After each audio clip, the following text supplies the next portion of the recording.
Hello and welcome, everyone. I'm Tara Van Cleve, And I'm Ettore Volpicelli.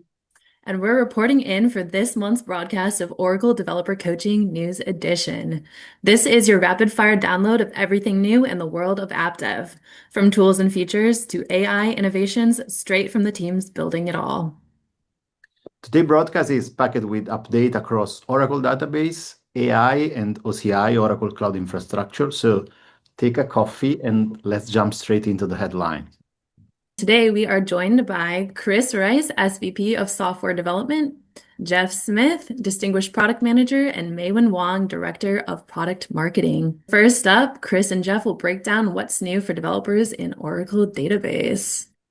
Thanks, Tara. So, as Tara said, one of the things we thought would be great for this medium is keeping up is very difficult. So, we Oracle release tons of software, tons of features, tons of releases, and I don't know about everyone, but I personally find it very impossible to keep up on what's out. So, the idea is that we're just going to give what's been latest released in the last 6 to 8 weeks that people can actually grab, kick the tires, try it out, and learn what's new and keep track. So, with that said, we made a quick list of the last top 5 things, specifically this time from database on cloud. So, we can start with our new console. So, a couple of weeks ago now, this is something that's been in the works for a very long time. Anyone that's been using OCI has been using the same console with the nice colored gem up in the left-hand side. So there's been a huge amount of work to retool that, to maximize the space better, to give people a more modern console to interact with. So there's been a lot of updates there. And last week, I think it was last week, maybe the week before, it switched to where it's the primary. So if you're used to the old look and you don't want to move forward, I believe it's down in the lower right-hand side. You can go back to the old world order, but the new world order is here. And there's a lot of nice new things in there. For example, the compartment drop downs now everywhere are trees. So it's much easier to walk through the compartments when you're looking at a filtered list of databases or compute nodes or load balancers or anything like that. The grids are much nicer. We don't have that wasted corner where the gem is up in the left-hand side. We can maximize the space. And it's not to say this is perfect or anything. We're going to keep making improvements across the board. Um, our team does all the consoles for all database aspects out there. So if anyone has feedback and questions, there's a feedback link. You can let us know how it's going, how you like it, how we can make that console experience better, easier to navigate the cloud. This is definitely the slide you want to screenshot, and Chris and I are easy to find. So if you want to complain directly, we might even read it and action it. We can help you find stuff. Let us know. Yeah, if you do have feedback and you can't find Jeff nor I on social media, you're not trying too hard, basically. We're out there all the time. So one of the other new things is in multi-cloud. Um, when multi-cloud first came out, it was first with Azure and then GCP and then AWS. And we've kind of been rolling through and making the multi-cloud experience better everywhere.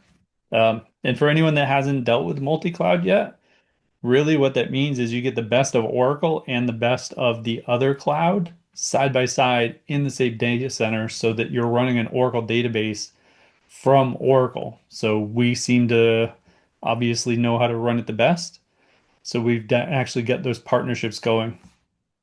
So these partnerships all started with Exadata. So to get the Exadata in the remote cloud, get it running, get it up and running. But now, can't remember the date, but it was in the last few weeks, like I said, is now there's BaseDB and XS available in these multi-clouds as well. I was in New York City last week for Cloud World, and customers really like the idea of having the exact same Oracle database running in their own data centers on premises in their own laptops via Docker as they have in our cloud and everyone else's cloud. So, that's really our mission is to bring the best database and let you easily move your code between those different environments because it's literally the same bits. Yeah, which is important for developers, right? Because I develop on a Mac. from my little Docker running an Oracle all the way through Exadata. I can write once and deploy anywhere, kinda. Obviously, there's different limits and whatever here and there, but it's kind of nice because you do have that flexibility across the board. So next on the list is for anyone using Autonomous that wants to start playing with Database 23 and things like duality views or vectors or JavaScript as store procedures. What you can do now too is you can create a refreshable clone from 19 to a 23. So if you want to start playing with 23, but you're not fully committed, or you just want to truly try out a feature and see if it's worth doing the migration, you can actually do a clone, and then that clone is kept refreshable, and you can start playing with some of those newer features over in that 23. And it's And fun to create and destroy things. it And it's is. easy to do in our new console now. So And I don't know, Jeff, your favorite feature, but for me, Database 23, having JavaScript as opposed to PL SQL is potentially huge. I the developers I talk to, well, some of the developers I talk to are old like me. We grew up on PL SQL. But a lot of the newer people on your development teams, or really the majority of probably your full stack and front end devs, JavaScript is their love language, or TypeScript. So being able to work with the data in your database as JSON objects using the JSON in the database feature, but then also being able to interact and work with that data via native JavaScript as well. It's a huge win. I mean, it saves a ton of time. You don't have to skill up on the PL SQL side, and all the tools you need to use the JavaScript are there as well. And then second, of course, is the new vector stuff. The vector stuff in the database, we're using it internally in a lot of places for doing things like RAG augmentation into AIs and things like that. Is a great reason to do this, to kick the tires to see how it works. It's probably the number one reason you're going to want to play with 23. It's just because you're going to get asked from your business leaders, hey, how are we taking advantage of these LLMs, and how easy it is to find things, or reason or figure things out using AI, and having that technology there where your data lives versus having to ship your data out of the database somewhere else.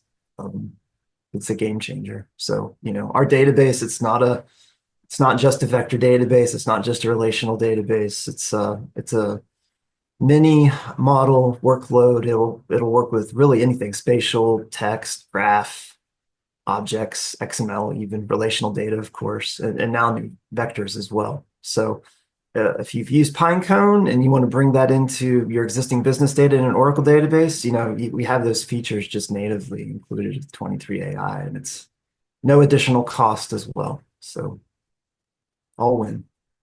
All win. So next down the list is for anyone that's using Exadata but Cloud at Customer. So this is where you do have an Exadata. You have it on your data center in your premises, and it's hooked up through our cloud and billed through cloud and things like that. So hence the Cloud at Customer. So one of the things that happens, like we run a lot of production services ourselves. Like for anyone that doesn't know about Oracle Apex, my team runs the operations for apex.oracle.com, just picking on one example. And frequently there's not high utilization on the system. So this new feature actually helps let your company leverage the extra capacity when these databases aren't highly utilized. So if you have an Exadata Cloud at Customer, there's a new feature in there where you can actually partition off part of that machine for developers' usage. So if you've got a machine and it's not being highly utilized and there's some spare cycles, spare CPU, spare storage, and your developers are clamoring for more developer access to PDBs for doing CI/CD, for example, or unit testing or stress testing or all of those kinds of things. You can actually go in now and set up some space and quarantine off some space for the developers to get access to those databases and to get access to new databases, sorry, and to utilize some of that hardware since it's already sitting there. Yeah. Developers and prod is always a fun topic. It's hard to debug and test when you don't have same for same environments. This will really help help you kind of get the best of both. And then in the same vein, the very last one here is, I mean, as it says, it's multiple things on PDBs in parallel. So again, just internally, the way we run stuff, a developer is doing some coding and they check in some code into the branch kicks off tests, and then we might have multiple tests that need to be run. So now for that situation, you can actually parallelize the creation of PDBs, and then conversely, when the tests are done, you can parallelize, bring them back down. The goal here is just to make it easier to do anything that a developer might need. So very frequently in these runners and whatnot, you have to spin things up in parallel. Or maybe you're administering for multiple teams and you just want identical things kicked out, like 10 PDBs identical for 10 different teams. There's a lot of cases where today it's a very serial operation. You would have to go create the PDB, back out, start over, create it again. And we're just trying to bring some of those nicer automations down to make life easier. We added support for pluggable databases or added this multi-tenant architecture for the database instance in 2012, I think. But with 23 AI, this is now the default architecture. So if you haven't consolidated your Oracle, what's the word I'm looking for? Your real estate, if you've got multiple single instances of the database running, you could save a lot of resources, which in the cloud equals money, by consolidating uh, workloads of a like nature as different PDBs in a single Exadata instance. So again, you get all that power and you're not wasting CPU and memory running multiple process managers and SGAs, and you really benefit from the multi-tenant approach, which of course runs just the same on-prem if you want to do that. So that wraps it up from our side of the house. So we'll be back next month with more what's new. This month, as I said, we focused a lot on cloud databases, cloud features. Next month, maybe we'll do more on-premises features. Back to you, Let us Joe. know. Let us know what you want. Yeah, thank you, Chris and Jeff. So, of course, if you want to raise questions to them, use the Q&A functionality here on Zoom. We will take some, and then all the other we will reply via email. So, next, we are shifting gears into the AI fast lane. Oracle's new AI blueprints are here to help you kickstart smarter application, and they are powered by the Oracle Cloud Infrastructure Kubernetes engine. So for the latest on how developers are using these tools to build intelligent agents and apps, we are joined by Mei-Won Wong, so Director of Product Marketing. Thank you, Mei-Won. Thank you so much, Ettore. So yes, we've got some really exciting things that are coming for developers within OCI and AI. So let's go ahead and jump right in. So to keep it easy for you, we're breaking it down into three areas. Really, how do you as developers can build faster with AI, and we'll talk a little bit about the agents platform, how you can deploy your workloads easier with OCI Kubernetes engine, and then finally, how you can get in production faster with the OCI AI blueprints, as Ettore mentioned. Let's start with the OCI Generative AI agents. This is a new platform that is available for developers that we announced in March of this year. The platform is a streamlined solution, really, to build custom AI agents. So that way, enterprise developers like you can address those unique business needs. We have with the tool is a simplified way to develop AI agents. It gives you the customization that you need using out-of-the-box tools as well as flexibility to use the tools that you're familiar with. And it gives you the foundation to answer those questions of, hey, what are we doing for agentic AI, which is the newest trend in AI these days. This is a quick breakdown of the components of the OCI AI agents platform. So at the center of it is the core, is the brain of the agent and the platform. This provides the reasoning, the planning, and the capabilities, and orchestrates activities between your tasks. And then the tools are the interfaces that the agent can use to retrieve information, generate content, interact with the world, and complete a user's task. And as I mentioned, the tools orchestration include pre-built tools like RAG, SQL, code, as well as custom tools that you can use for functions, callings, and tool execution. And so all of this together, it helps you as the developer quickly build these agents that you need to continue to adopt AI and to be successful with AI. So moving forward, we'll jump into how you can deploy easier with OCI Kubernetes engine. So for those of you who are you're probably already familiar with Kubernetes. OCI Kubernetes Engine is the Oracle managed service of Kubernetes. And we have a number of customers who are using Kubernetes today to more easily deploy their GPU, their AI workloads, and lift and shift applications from the cloud, from one cloud into another. And so what we're trying to do with Oracle is to improve the ease of how you as the developer can containerize your workloads, get them scheduled, and then manage them. So there's two important things that we are announcing today. One is node repair, and this is, by the way, these two things are actually a preview for you. They're coming very soon. So node repair operations through the OKE API and the Kubernetes native interface now helps better manage nodes and repairing of nodes for managed and self-managed nodes. And so that's an important thing. So now you as a developer and the Kubernetes operators can reboot or replace the node volumes of faulty nodes without taking them down. And that's really important. And then the second part that we're announcing with OKE is also non-destructive node cycling. So again, we want to make sure that as you manage nodes to best optimize the nodes for deployments, the nodes for the latest release, etc., these managed nodes can now support using node cycling to update your virtual machines and your bare metal instances. These changes are also non-destructive and they do not require instances to be terminated and replaced. And so that's really important to make sure that the workloads stay up, stay running, and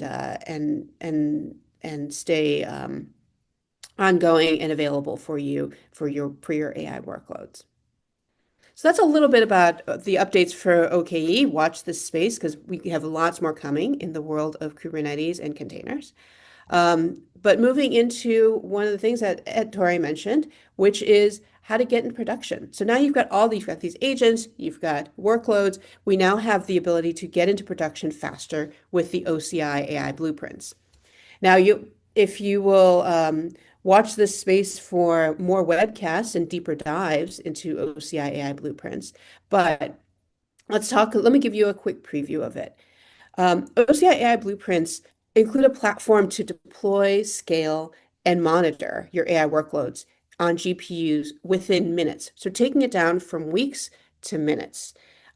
It's available for both open and custom models and provides the best practice guidance for infrastructure automation and efficiency. And that's really important because that's a question we get a lot, both from an hardware infrastructure, to a software, as well as models, is where do we start? Where do we go from here? And then takes a long time to evaluate and analyze what the right next steps are. And then finally, the question that we get a lot is, well, once we've deployed it, then what? How do we be able to quickly monitor our workloads? And so the AI blueprint also includes a built-in observability to deploy and track the workloads using open source solutions like Prometheus, Grafana, MLflow, and others. So that's a quick overview of OCI AI blueprints. Now I'll show a full demo of the presentation at the end of this presentation, but it's really very simple to deploy the blueprints. Once you download the platform, you can quickly select the blueprints, and we have a number of blueprints that are available right now. You can then configure and deploy that blueprint and then monitor the workload again, as we mentioned, using Grafana, Prometheus, and those open source tools. So, what are your benefits? Really, there's a number of benefits. There's a number of really great benefits for you. So now instead of having to think about what the design of your workload is, what kind of hardware and software you need to configure, you can now use our best practices to get to production faster, realize the value, and deploy Gen AI in a matter of minutes. You also have the ability to get self-service onboarding to GPUs. So there's extensive documentation and heavy emphasis on best practices and what the right user experience is for you to be able to deploy those AI workloads quickly. Now, you'll see that we have a number of key features. And this also is a hint about the blueprints that we have available. Because of these AI blueprints, you now have the ability to easily include open source, custom models, and data sets. You can integrate with your existing developer platform because we know that you have your own platform that you use and that you're familiar with. You can quickly auto-scale your AI workloads, defined by your application metrics. You can deploy across multiple small nodes. And then, of course, get that out-of-the-box monitoring with the open source tools and the monitoring tools that you're familiar with. OCI AI Blueprints is a platform to deploy, scale, and monitor AI workloads, and it reduces your GPU onboarding time from weeks to minutes. It could be LLM inference with VLLM, and auto-scaling could be multi-node inference or LoRa fine-tuning. Just pick a blueprint, configure it to meet your needs, and click on deploy. Within a matter of a few minutes, you're live with an API endpoint with auto-scaling behind the scenes, Grafana dashboards, and MLflow integration out of the box. Skip the complexity, build faster with OCI AI Blueprints. And that voice is actually one of our product leads who's answering the questions, Vishnu Kumari. I invite you to tune in this summer and this fall as we have more webcasts on OCI AI Blueprints, as well as OCI Gen AI Agents platform. And so here we have a dizzying number of QR codes and for you to download to get more information about everything you've heard. So I'll pass this back over to Tara and Ettore. Thank you very much for your time. Great. Thanks so much, Muin. So that wraps up this month's edition of Developer Coaching News Edition. We'll be back again soon with even more updates from the teams building Oracle's developer first tools. Yeah, but don't forget in the meantime to check out our deeper dive resources. I posted in chat and in the Q&A on the topics that we cover, including the developer coaching webinar series where there are very deep dive on this topic. Thanks all for coming. Signing off until next time. Thank you so much. Bye-bye.